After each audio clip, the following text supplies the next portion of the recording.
Welcome back to the Rebel's Edge. I'm John Najarian. Pete will be rejoining shortly as we address the first trading day back from the New Year's holiday. We've got some sports to cover. We've got a lot of stocks and, of course, taking a look at futures and macro minute. So strap it on. We're ready to roll, folks. Bang!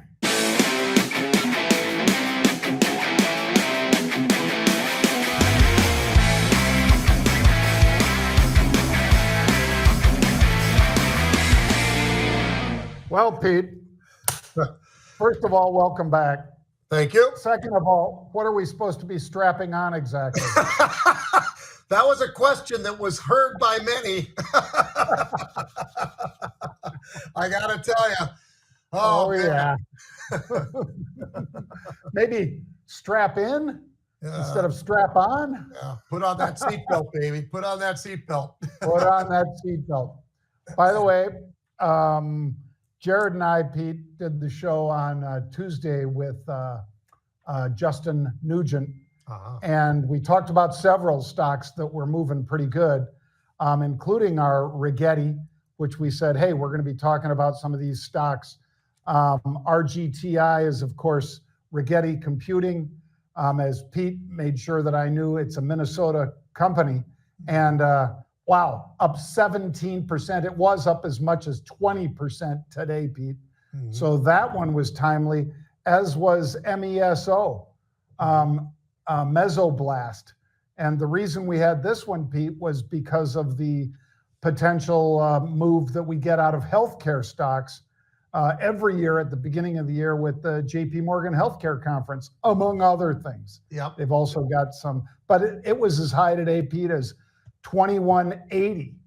So that would have been up about 6 or 7%. So you miss a little, folks, you miss a lot. Ain't that the truth?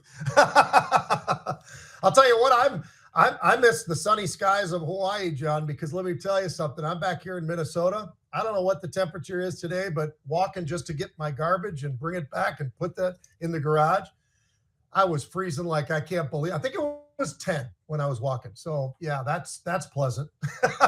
Yeah, that's only about an 80-degree flip from where you were last week. It's a matter of time, folks, before he moves there, by the way. That's true. He is, of course, Pete Najarian.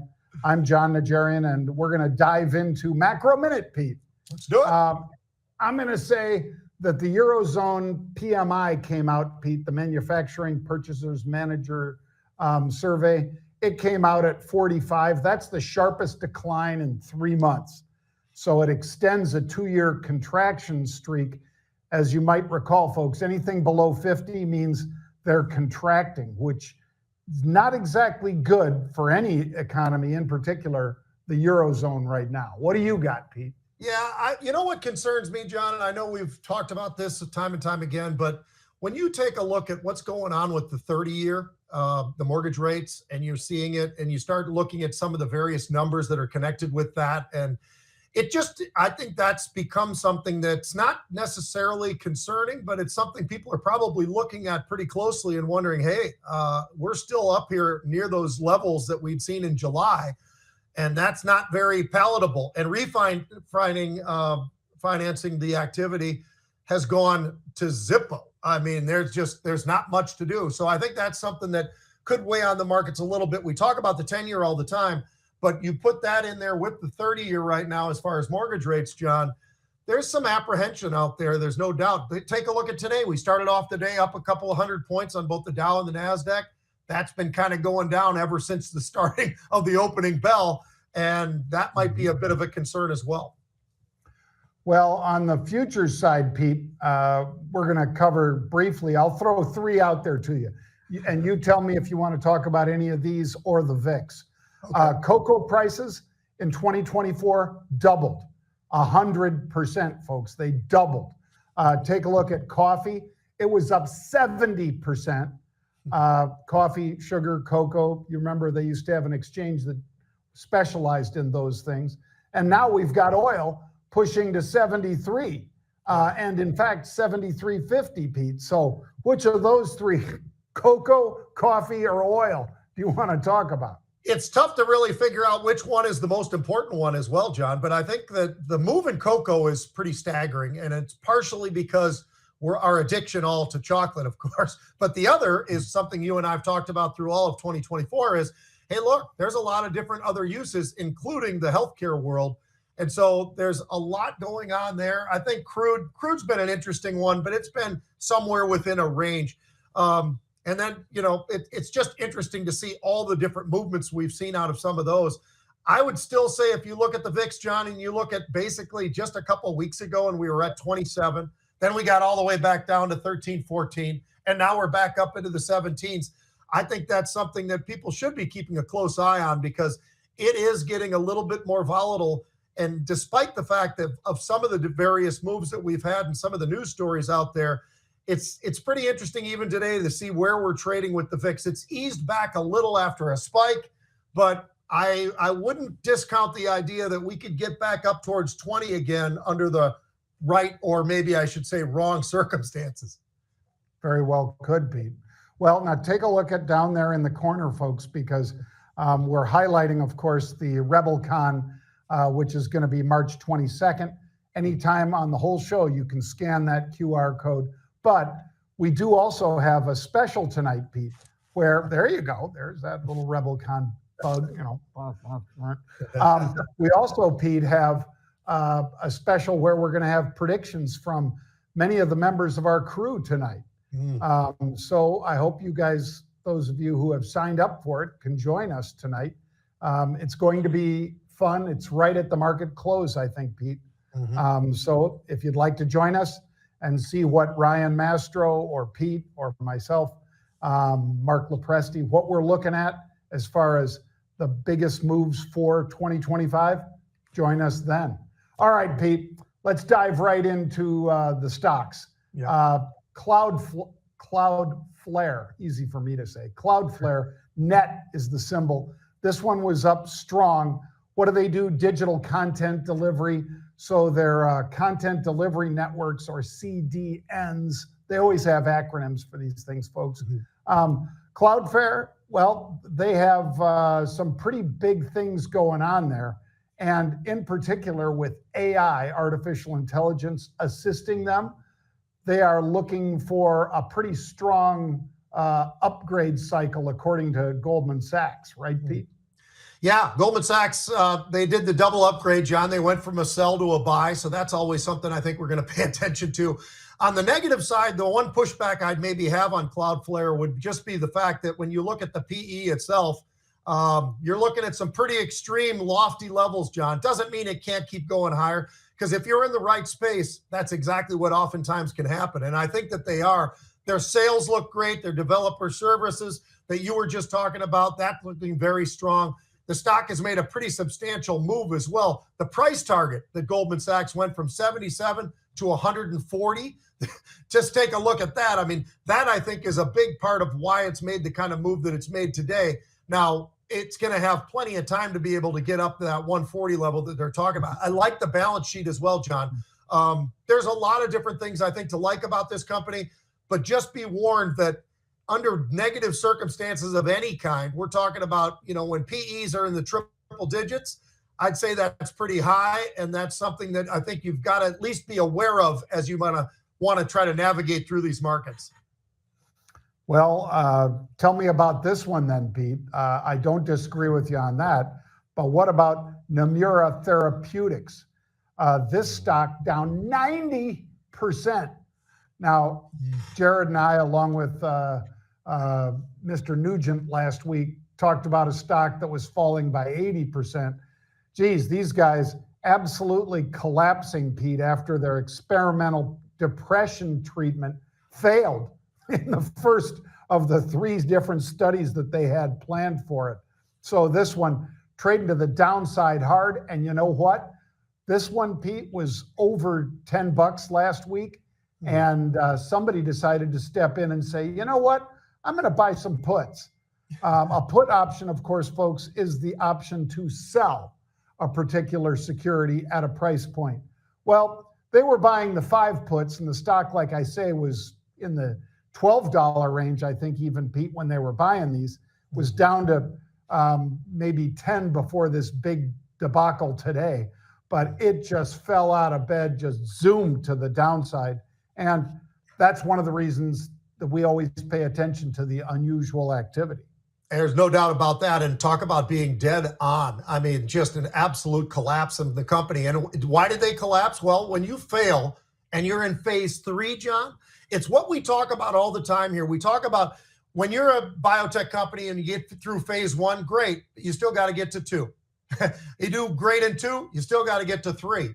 If you don't do great in phase 3, you're not going anywhere. And this is a company that, John, has a decent pipeline, but most of the pipeline is in preclinical, maybe some of it in phase 1, but this is the one they were counting on for phase 3. So it's not that it's all or nothing, but it ain't that far away from being all or nothing, at least temporarily.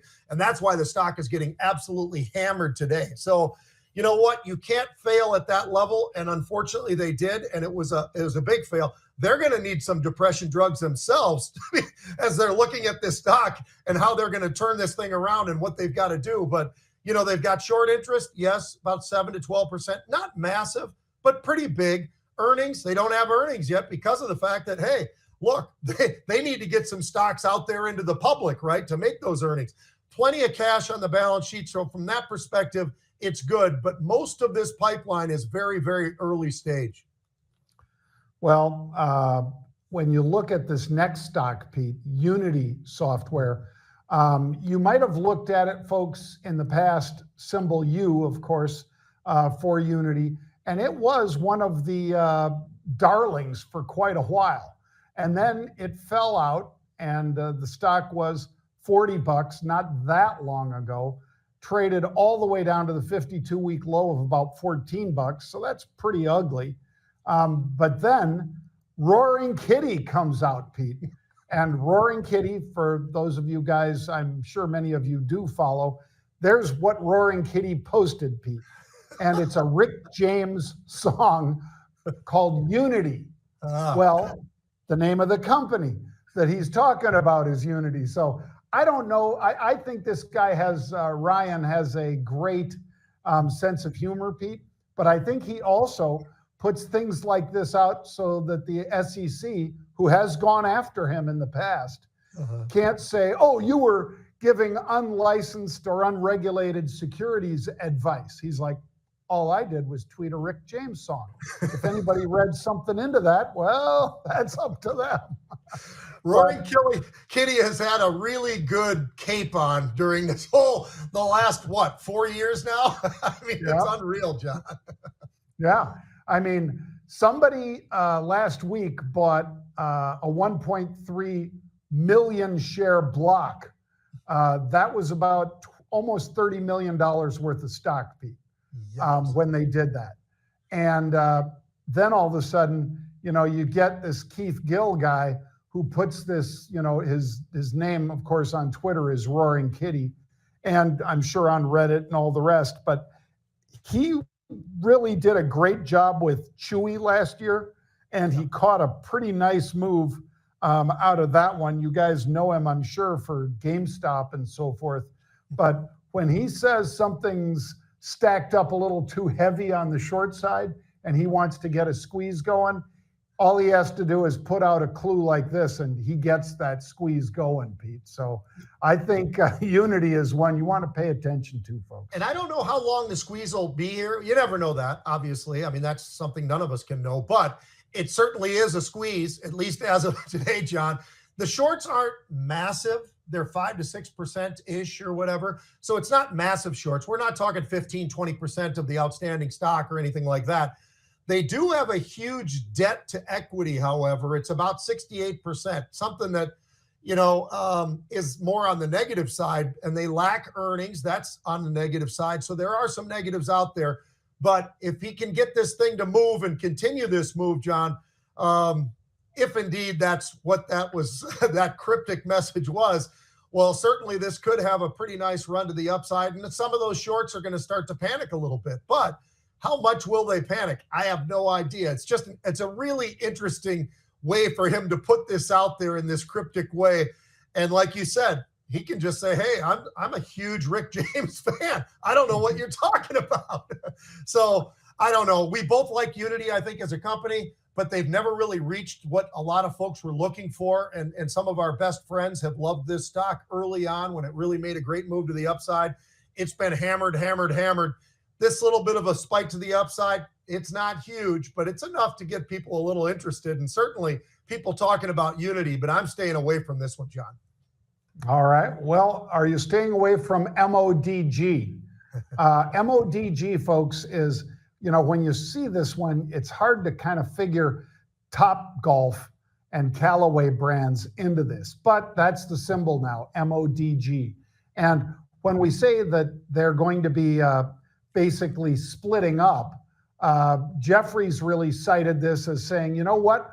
We went to buy from a hold, Jeffries did, that is, because they're going to have these brands of retail clothing, if you will, around Top Golf branded stuff, as well as, of course, some of the clubs that Callaway is famous for. They have this AI smoke, which I love the name, Pete.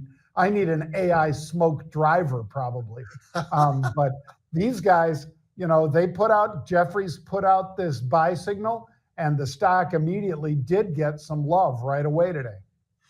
Yeah, it did. It's amazing, John. It's up whatever it is right now. Call it 12, 13%, somewhere in that category. But I'll tell you, I like the idea of the split. It gives them an opportunity to go in a couple different directions, one being Top Golf and the other being the Callaway brand.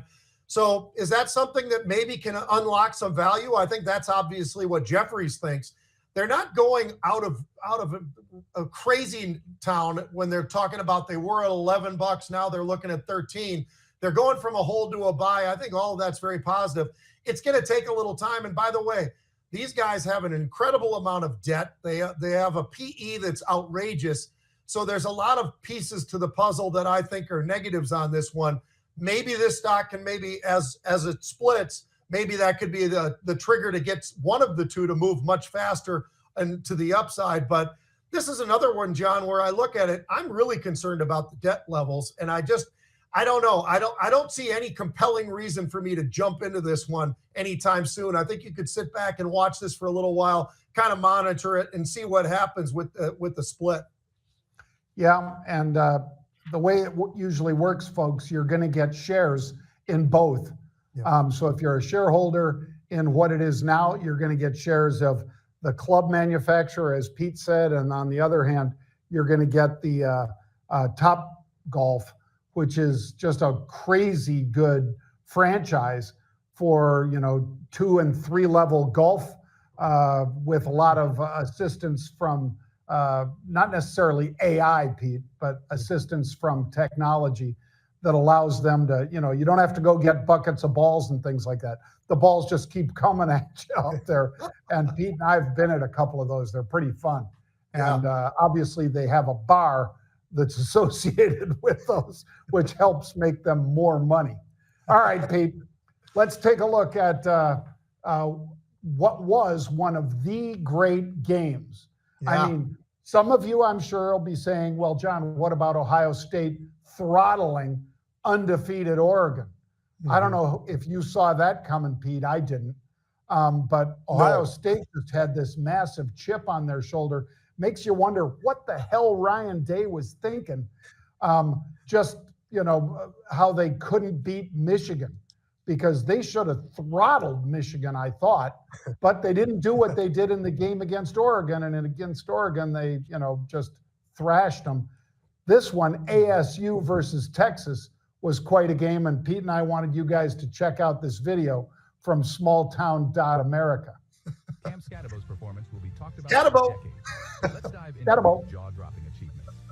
Cam Scadabo ignited the comeback with a jaw-dropping trick. This was a great game. It wasn't early, but it turned into a great game. He went on to score the final touchdown and converted a 2-point attempt to tie the game. And in overtime, he added another touchdown just for good measure. Scadabo made history as the only player this century in FBS, FCS, or the NFL to record 100 rushing yards, 75 receiving yards, damn impressive, and a 2-point conversion in a single game. He truly did it all. And if that wasn't enough, he He became the first player in over 26 years to be named offensive MVP despite being on the losing team. Talk about legendary.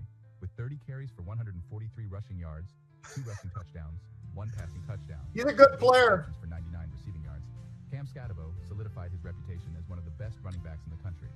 For Arizona State to compete with the Longhorns, he knew he had to put on a show, and He boy, did. he delivered.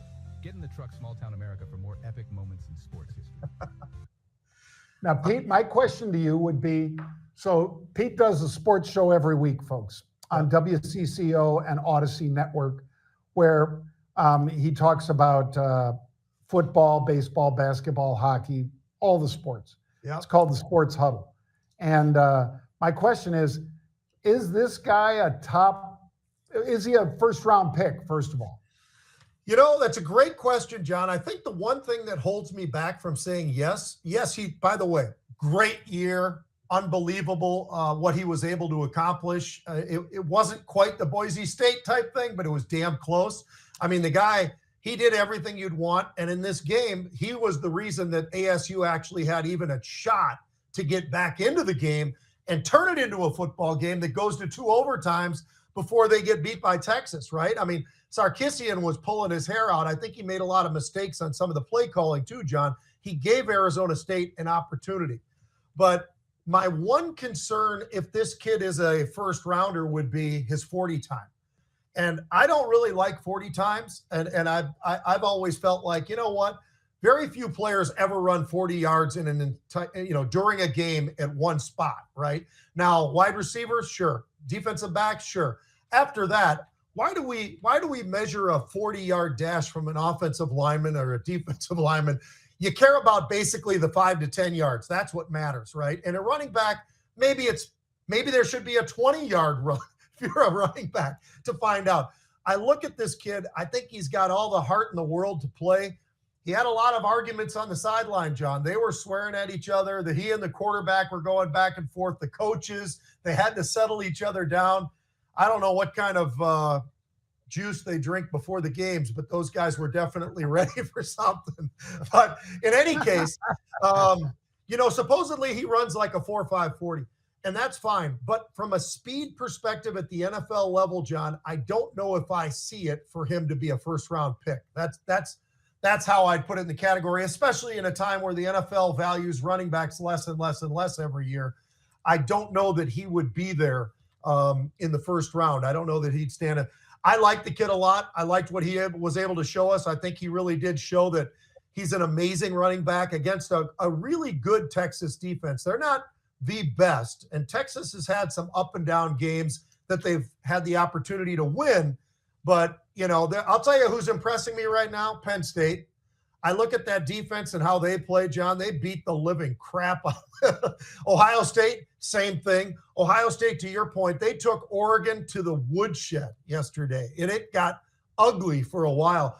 Wide receiver, defensive back, absolutely lit them up. Their wide receiver is probably the most impressive kid I've seen since all the LSU wide receivers have been going in the NFL. I mean, he's big, he's strong, he's fast.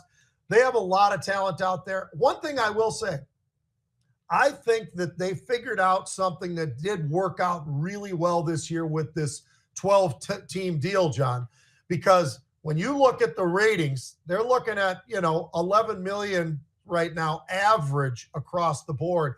That ain't so bad. I tell you who'd like to have that, the NBA, the NHL, some of the other sports that don't get anything close to what the NFL does, college football. This is a big deal. And I think that they've done really, really a good job with who they picked for all these things. We had all the home games for the first round. Then you get to the quarters. Now we're going to get to the next. Well, once they get the Notre Dame game done, we'll find out exactly where everybody is in that tragic thing going on down there, all the investigation and everything else. But I think that kid is a heck of a running back, John. I'm concerned that the GMs are probably not going to pull the trigger on him in the first round. Well, 16-point deficit in 7 minutes, folks, to take it to 2 overtimes. And Pete's right. Cam Scatabo was really the guy in terms of getting that done. Yeah. All right, Pete, what about the NFL? Tell me a little bit about what you're seeing right now in the NFL, if things are getting better or if the bad teams are getting worse. Well, there is no doubt about one thing. Give you one stat that I had last week on our sports show. The Vikings going into last weekend had played 2 teams with a winning record that they played against. By the way, it was actually the Detroit had a winning record. Green Bay has a winning record. And it's just amazing how many teams this year are pathetic. And why are they pathetic? Because they've all drafted quarterbacks and it's been bust you across the board, or they went out and they decided to pay quarterbacks way too much money and totally ruin their salary cap and everything else. So I think the GMs have really got to be checked if you're an owner of a football team to make sure that they're doing the right thing on how they're analyzing this, John, because there's a hell of a lot of teams out there that stink. I mean, let's be honest. One of them is your Chicago Bears. No offense to you on that, but, the coach is terrible. They fired him. His record was 14 and 32, by the way. Not very impressive. They have no offensive line. They got a quarterback, maybe. It looks to me like maybe more than maybe. He looks pretty damn good. He got a lot of sacks, John. So they need an offensive line on top of whatever else that they need for the Bears. New Orleans, sort of a similar thing where they've got a problem with the salary cap for what they're paying a lot of the players, or a couple of the players, I should say. That guy got fired. He's 18 and 25. The Jets, Salah's gone, and he was 20 and 36, John, in his run. And who's going to quarterback the Jets next year? I mean, is Rodgers going to be back? Who do they have? And they got rid of Sam Darnold a while back. He went to Carolina. Then he goes to the San Francisco. Then he comes over, and he's a hell of a quarterback this year for a team, Minnesota Vikings, who's right over here. Let me tell you something, John. A good, smart quarterback, which is what I give him credit for. I wasn't impressed going into this year that he was going to be able to do it. But when you look at the talent around him, they got the 3 maybe as a group best receivers in football. They got they got 3 tight ends, all of which are probably somewhere in the top 10 in the NFL. Offensive line, a little bit sketchy, but I'll tell you what, when you've got what he's got and you picked up your running back in Aaron, this kid is great. The receivers are great. The tight ends are great.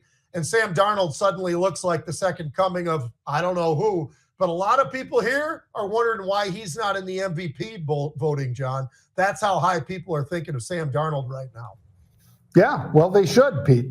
And the guy that he replaced looked like a world beater. Cousins started off the year looking like he was going to be the man down there in Atlanta. And then he ended up getting replaced by Penix. Yeah. And Penix brought him back. I mean, so I don't know. I tend to agree with you, although it is good to see. I love that Joe Burrow made the comeback that he did, and you kept saying it. You kept saying, don't count him out.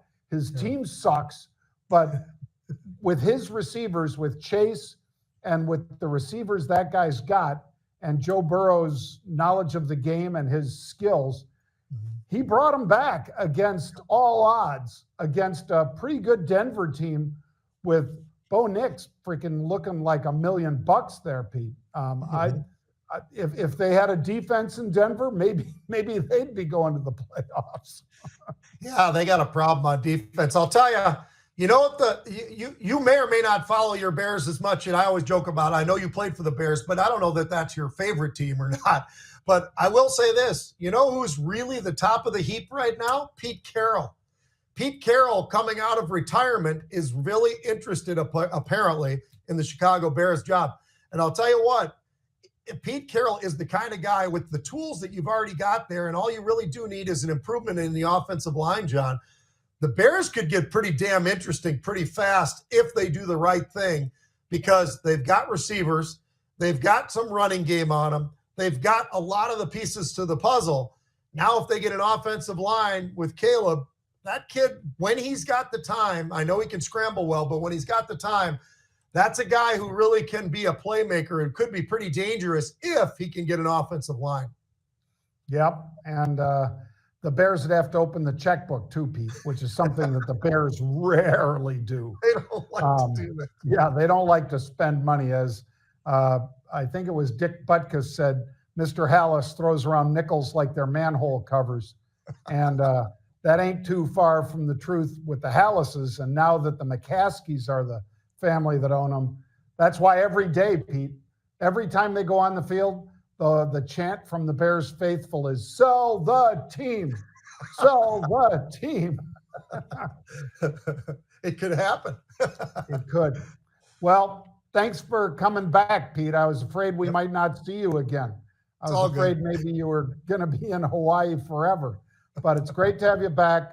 Remember, folks, if you'd like to come to right down there, the Vegas, the 22nd of March, you can just scan that QR code and join us out in Las Vegas with Grant Cardone, Bryn Talkington, Charlie Gasparino, Liz Clayman, Pete, and I. We're going to have a great time. More guests to be announced soon. Just scan that QR code and you could be there with us. So until Monday for the next Rebels Edge, have a good one, everybody.